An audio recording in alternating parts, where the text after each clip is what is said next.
What's going on, everybody? I'm Elijah Nixon, and that is Wes Rucker. Listen, Saturday is for college football and Tennessee Vols baseball. Yes. Breaking news. Wes, was you expecting this to happen today with Josh Elander being named Vols baseball head coach? This was always what it looked like was going to happen. Now, what things look like or the things people want, once a search starts, when they say national search, you're thinking, okay, is it really going to be a slam dunk to go with Josh Elander? But this is ultimately, this was the heir apparent. This was a guy who turned down opportunities to be a head coach elsewhere. This is a guy who I think the way he's recruited, the way he's coached these offenses, the way he's helped build these rosters, I think the guy has earned a chance to see what he can do with the keys. Now, you've been around for a long time. You've been around and see Josh Elander actually take his first steps into Knoxville. Tell me, what is he like? What is the kind of a person that he is? He and Tony Vitello could not be more alike in terms of how they think about baseball. They could not be more different in their personalities. This is like it's fire and ice next to each other right there, right? I mean, Elander, we joke all the time that he always wears that hat down low. You can't even see his eyes, right? It's like, do we have any pictures that have Elander's eyes in there? We have at least one right there. But not, he is just a much more quiet, kind of cerebral guy, at least when he's competing. Now, he was a ferocious competitor. He still is. As a player, at TCU, he's a great catcher, all-American caliber catcher, got drafted by the Braves. I think had a chance to be a big leaguer, if not for some injuries and things that ended his career.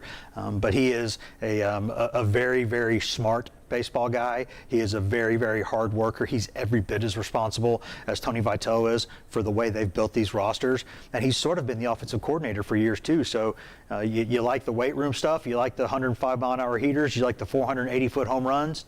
Well, this is a guy who can help you keep doing those things. Now, Danny White did say this will be a nationwide search after Wednesday's departure with Tony Vitello. I guess that private jet went around the country pretty fast to get him here and signed on Saturday. What do you feel like? Do you feel like this is the right move for the Vols? I think it's the right move for Tennessee right now. I do. And I think, listen, there's no way to know, because if you knew these things ahead of time, we'd be going to Vegas and making that, that good NBA rigging money, right, is what we'd be doing, you know what I mean? But I think that this is, especially given the time of year that it is, and really any time, this is the guy who's been sort of groomed for this job. This is the guy who, he and his family are embedded in this area now. People know them, people like them, recruits like them, players like them. This is a family man, and he's got his wife and 3 daughters. His baseball family's in Orange, and they love him too. And this is a guy who, listen, it's a first-time head coach. There's no way around that. When you get a first-time head coach, you're going to get some growing pains along the way, right? But you know who else hadn't been a head coach? Tony Vitello. So that's not necessarily a deal breaker. And I think ultimately, Elijah, this is why this was the smart move for Danny White. It is very rare as an athletic director to get a free hit during a search. And what I mean by that is it is so rare to go make a hire that if it doesn't work, people are not going to be wanting to throw you under the bus. This was the hire that could do that. There was no other hire post Tony Vitello that would come with a set of circumstances that would basically absolve Danny White of problems. It was to hire this guy. That was the way to do it. No one blames Tennessee necessarily for the way the Harley Warlick's tenure didn't go the way they wanted after Pat Summitt. Nobody blamed them for going for Holly Warlick. It just didn't work. This is a similar thing here, and I think it will work. But even if it doesn't, this is one that, if Danny White had hired anybody else and it didn't work, that had led to some problems. Now, I need you to take off the insider hat. Come with your heart on this one. Do you feel like dominance will still be with the Vols baseball program with Elander at the helm, or do you feel like the expectations change just a tad bit? I never predict dominance in baseball, especially in SEC baseball, because as good as these guys have been, there's a program down there in Baton Rouge. It's pretty darn good, too. There's one over in Fayetteville that's pretty darn good, too. There's one down in Austin that's been to Omaha more than anybody, right? Georgia's got a coach that I think Tennessee would have been okay if they'd have tried to go hire him. Same with Alabama. Florida, has always been a program that ends up finding a way to get into the postseason and make things happen. SEC baseball is one of the most grueling things in sports. SEC baseball it's a sea full of nothing but apex predators. I didn't even mention, by the way, Vandy. Also, you may know about them. heck of a baseball program.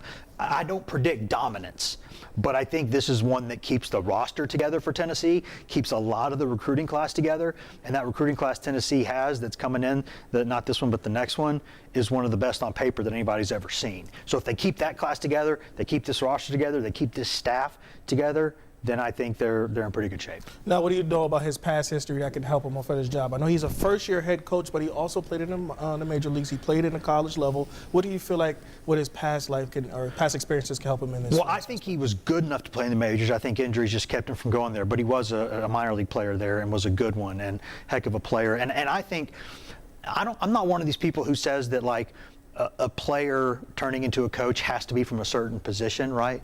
Like you don't have to be a quarterback or a center or a Mike linebacker to be a good football coach. It does help a little bit.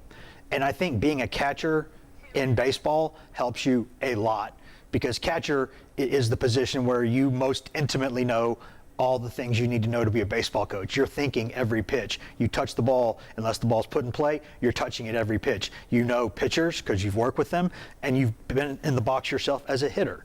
So I think you put all those things together, and if you're smart and you've been a catcher and you have work ethic, I think some of the best coaches in the history of the sport have been catchers. I think there's a reason for that. I think it's a position where you see a lot of smart guys who know both the offensive and defensive side of the game. So I think he's got a chance to be a really good coach. I do. No, but then for this, Danny White, everybody was giving him heck for the Tony Vitello thing. This is your fault, Danny. This is your fault. Which is not necessarily true. It's not true at all. But do you feel like this was the only move for him to make while he was I think this was the safest move for him to make, okay. Right? I think, and I'll say really quickly on the Vitello thing, Danny White and Tony Vitello were not best friends. There were times they didn't get along, but if Tony Vitello didn't think he could work with Danny White, he would have taken the gobs of money Texas A&M offered him each of the past 2 years to go to College Station. He didn't do that, right? So let's pump the brakes on that, people. I think, but I think this is the hire that is the safe one for Danny White to make. But that doesn't mean it can't be a great hire because I think this guy could be just an unbelievable head baseball coach. It's going to be different. He's not going to be getting ejected and opening a pizza stand or a lemonade stand. He's not going to go to the CMT Awards wearing a cowboy hat. He's not going to be riding horses with Bryce Harper and getting pictures. He's not Tony Vitello. He's not, okay? But as a pure baseball guy, he's right there with Tony Vitello in terms of the way, what he knows about this game, how to recruit, what kids like, how to win, how to manage a roster, especially when you got a talented roster. He ticks all those boxes. So I think this is a safe hire for Danny White to make. I'm happy that you mentioned that about the ejections with Tony Vitello. We did see Josh Elander take over at the helm last year, yes, especially when he got ejected. So now he's officially the head coach. And if you want more news on our WBI streaming service, make sure you tune in. I'm Elijah Nixon. That's Wes Rucker.